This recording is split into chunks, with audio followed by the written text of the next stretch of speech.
Hello everyone and welcome to my presentation assessment strategies.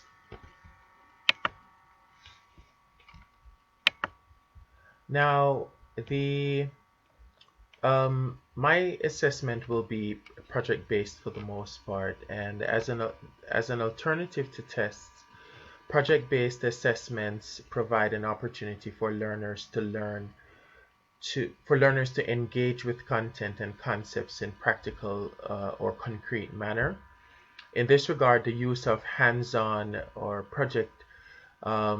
projects enable learners to apply their learning more deeply as they explore the topic, which very often requires them to apply real-world solution to real-world problems, all of which calls for critical thinking and problem solving. Now, as a part of my project-based assessment, I'll be using rubrics, and project-based rubrics will be created to help the learners understand just exactly what each completed task or assignment entails or look like.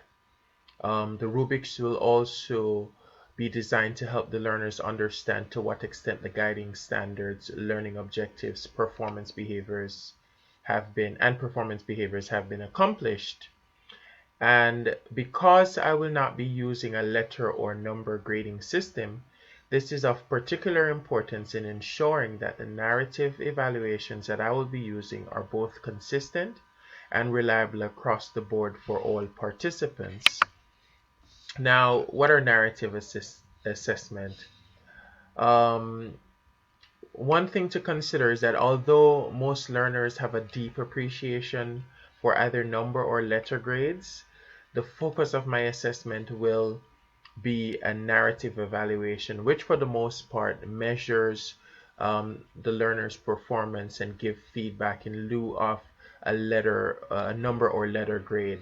And ultimately, the end point of using narrative evaluation is to encourage and motivate the participants or the learners towards scholarly pursuits and lifelong learning without being overly, concerned about making a grade.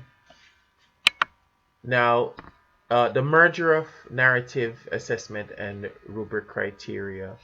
So the rubric criteria will reflect the evaluation narratives with specific use of the following words and sentences to help the students understand their progress. Excellent will mean that they have demonstrated clear understanding of use and application of concepts and skills. Proficient means that they have demonstrated good understanding of use